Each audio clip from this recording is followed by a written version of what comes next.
Rights Inc. presents an epic battle of the ages.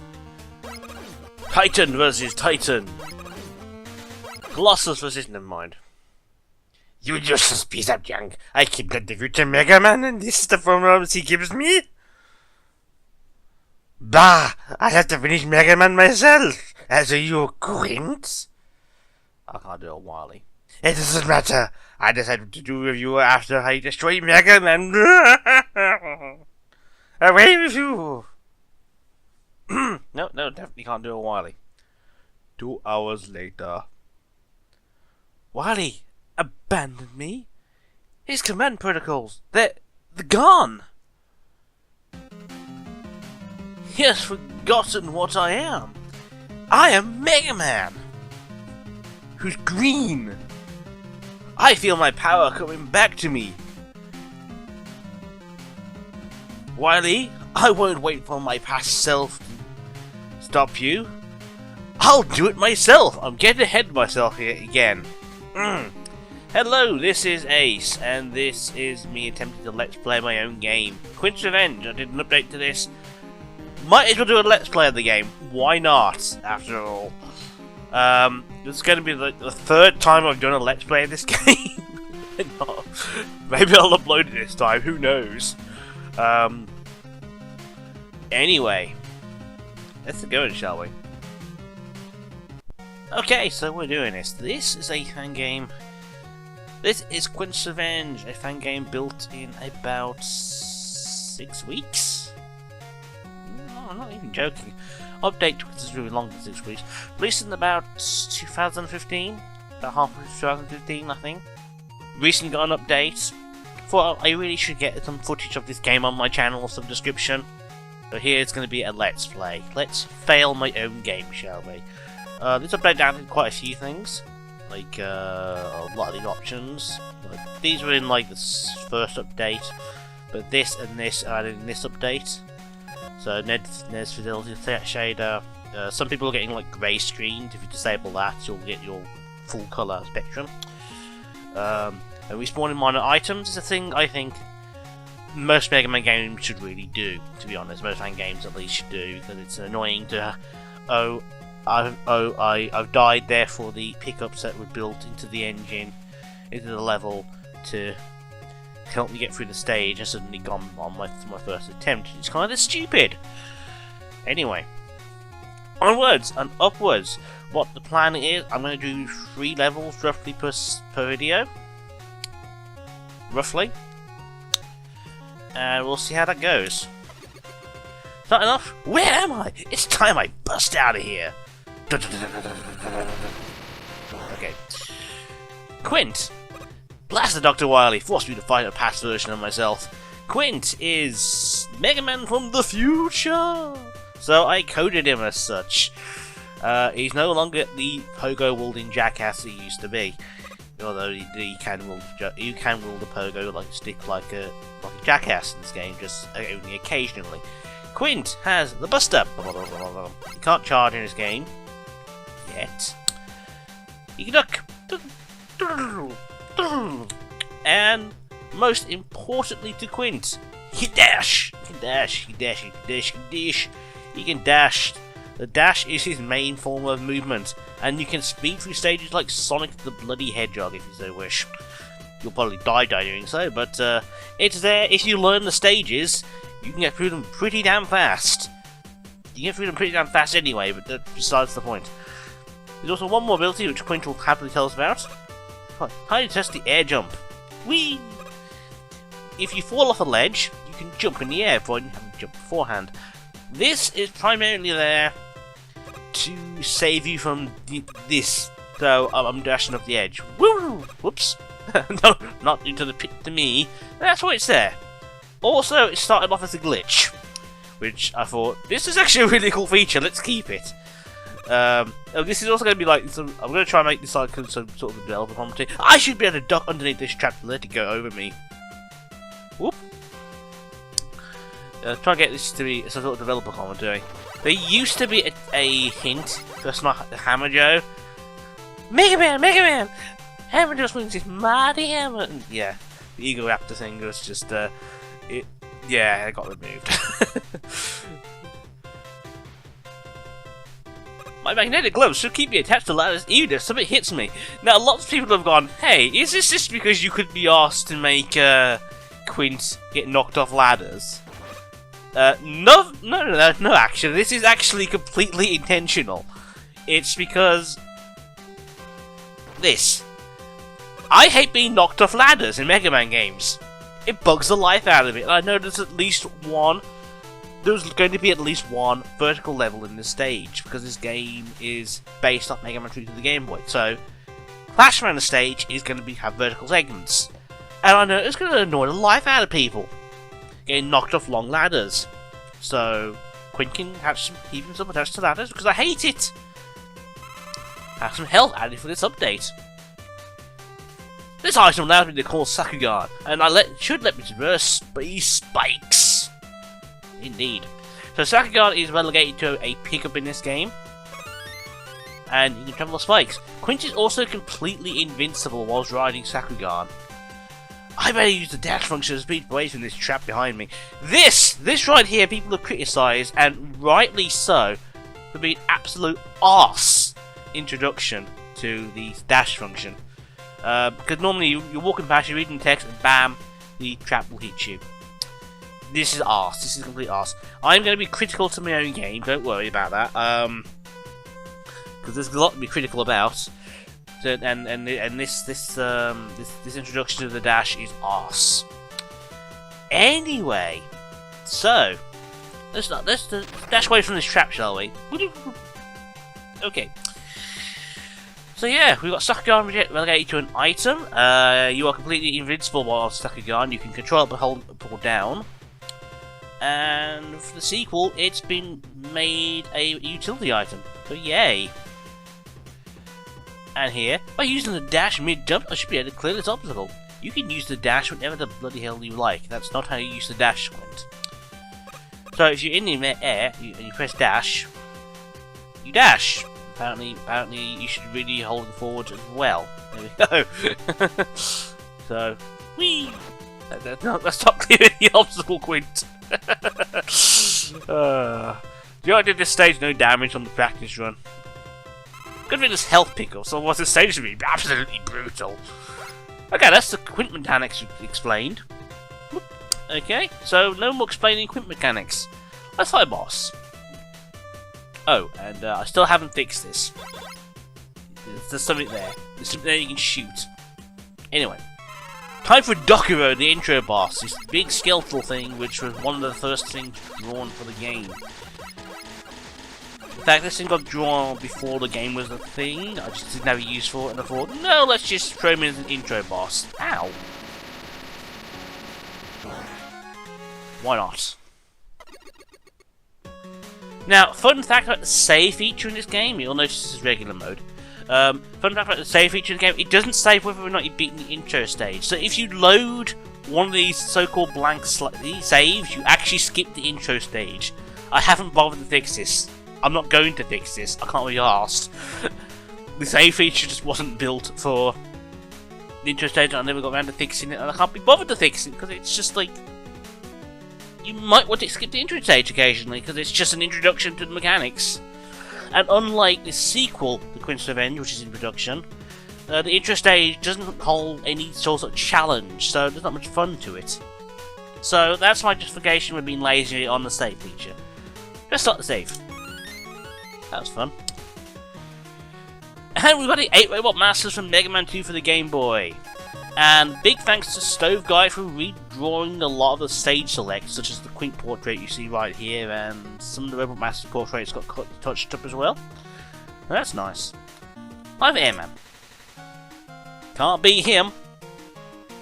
Well, maybe you can, but you know, we'll find out. So all the music is also from this point on from the Mega Man 2 for the Game Boy, and it was done by Joseph Collins. Now a lot of people criticise the soundtrack for the original release, so it got redone by Joseph Collins, and unfortunately people criticise this version of the soundtrack as well. I hear your complaints on like a couple of the tracks, but I think some of the people have been too harsh on some of the other tracks, because some of them I think are fine or good. Occasionally, this track, for instance, I kind of hear what you're talking about. But oh well, we're not replacing the music. This is Airman stage, and a lot of the enemies have been sped up in this game because, well, Quint is fast. So things are a lot faster for Quint. Well, that was fun. We also have Pippi's air tickies. The Lightning Lords are missing from the stage, as are the Squirms. We have this mechanic,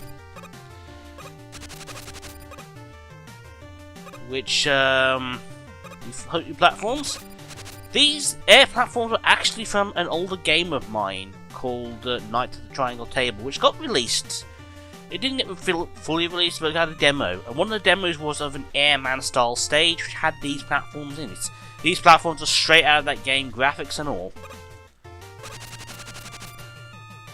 Huh. So that's where that mechanic comes from. I thought, yeah, let's do those instead of the Lightning Lord platforms. I'll keep trying to charge, there's no charge buster in this game, what am I doing? Hey, we got the egg that time. Time for mid-boss. We have Raiden. Despite the fact he looks like Zeus. Because, consistency. This is an upgraded Lightning Lord and the Lightning Lord replacement for this game. We've been upgraded into mid-boss status. So, you see, I can draw circles with code. It's just I didn't want to use them for platforms. Here we have pit themes. These guys, in older versions of the games, did not show up in pits. You didn't see them, like, jittering about being like arses. Jittering about like arses. Now you can, so you know where pits they're coming from. Which is a definite improvement over just suddenly having an enemy pop out of the pit out of nowhere. Whee! Time for what is widely considered the most useless Sakugan placement in the game. It's not completely useless. It lets you skip these air tickies, I guess. And that Gabriel just despawned itself, sure. And we've got one final stretch of the Airman platforms. Now, Airman's stage is home to a particularly hilarious glitch, or at least it used to be. And I'll showcase that in the footage at the end of this video.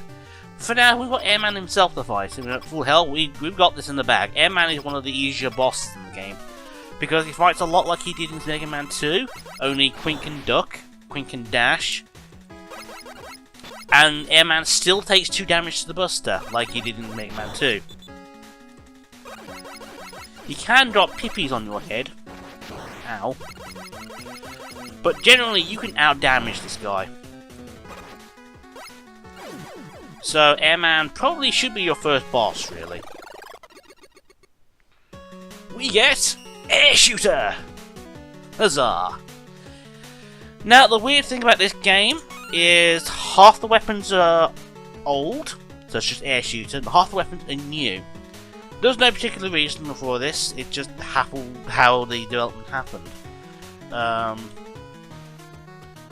Okay, so we've got one Boat Master now. I'm going to do 3 stages. So the last stage of this video is going to be Clashman. So cool, because he was called Clashman in the Game Boy game. There you go, there's your fun fact for the day. This version of the song I don't mind too much. I quite like this one.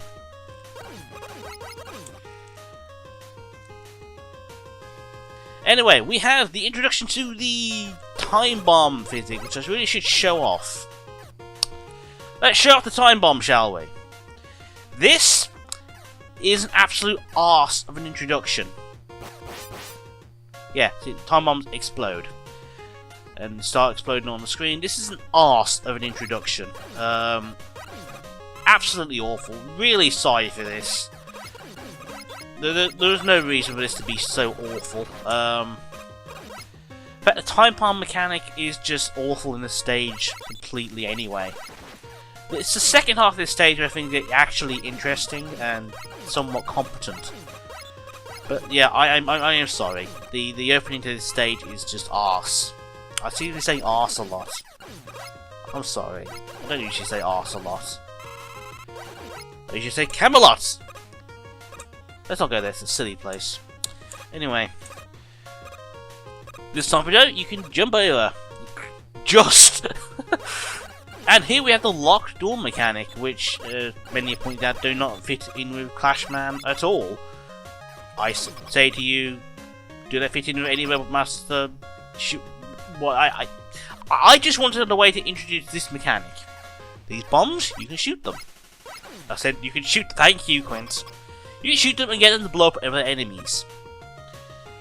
This is crucial for one reason and one reason alone. The mid-boss, which you will now fight now. This boss is reused graphics from Mega Man 2, the NES version that is, and what largely revolves around you shooting wildly and hoping to get lucky with its explosions. There's two ways to beat this mid-boss and open the door. One of them is to destroy the mid-boss, naturally. The other one is to destroy about 3 or 4 mechs. That will also open the door. And here we have a checkpoint. Up we go. There are bombs. Thank you.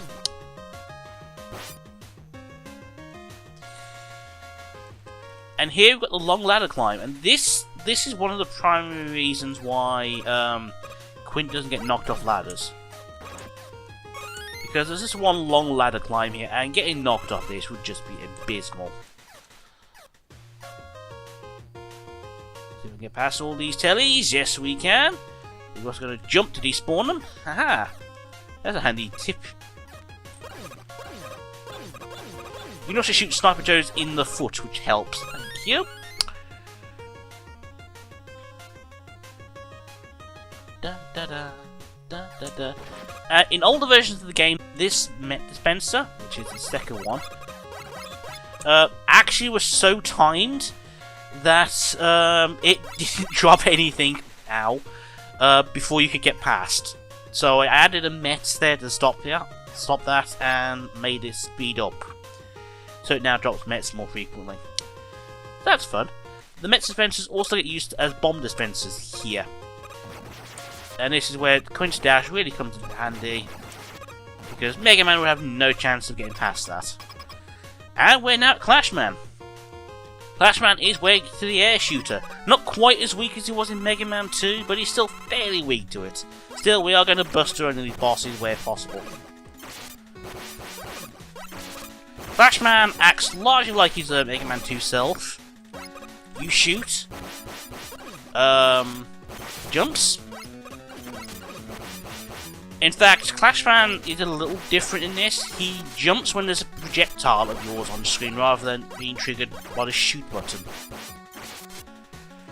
So if a projectile lasts a particularly long time on the screen of yours, he'll keep jumping. But that's him down. And that's 2 stages. Hurrah! We get one of the new weapons, which is Clash Blaster. And I will showcase the weapons nowish, actually. Let's start the save. We'll get onwards with the game. But we'll record our footage separately. Okay, so since I'm using Buster only for the majority of the game, I'm going to showcase the weapons now. I'm also going to showcase the hilarious Airman skip. It's a thing. Hello! Okay, we are showcasing the weapons. Ignore that one. We have Air Shooter. Air Shooter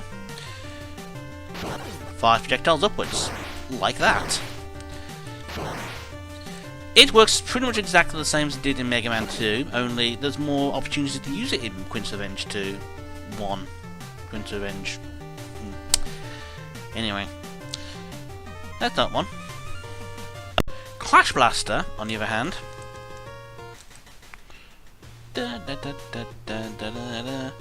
is a screen-clearing weapon, which normally one-shots away enemies. Sniper Joes are one of the few exceptions. I think it clears those spines. Yeah, it does. Not that you get a chance to use it. That's Quint's Revenge's hilarious spawning mechanics, item spawning mechanics. And generally, it's very powerful. It one-shots the majority of weapon enemies in the game, but we also do. No, we don't. One-shots the majority of enemies in the game, to be honest, or two-shots them. This can include mid-bosses, so it's generally quite a useful weapon to have around. Main problem, you get 4 uses of the thing. I can't remember if they want to kill these things. They do indeed. Okay. Not that you'll ever get a chance to do that, but for those wondering, air shooter can also destroy these if you're having trouble getting past them. So that's handy. Okay, I said I'd show you an airman skip. Now, in earlier builds of this game, there was a glitch in airman stage, where if you died at a certain point in the level, you'd skip straight to a boss corridor. I'm not making this up. I've got footage here. Go to this part with that annoying bird and these clouds, just like walk off these, and then you can already spawn. Like here. It's pretty fair window to do it. And there you go, footage. Yeah, that's kind of hilarious. There was a misplaced checkpoint marker and where that was. So you hit it, and obviously you're rocketed to the boss room. I've removed that checkpoint marker, but it was such an hilarious glitch. I had to keep something in the game like it. So hug this spike, fall, and new level architecture, sure. Was it the boss door? Yep, the Airman skip is still on the stage.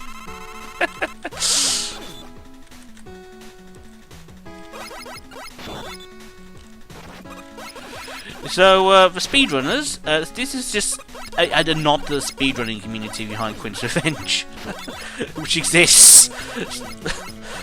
Honest. That was kept in intentionally, yeah.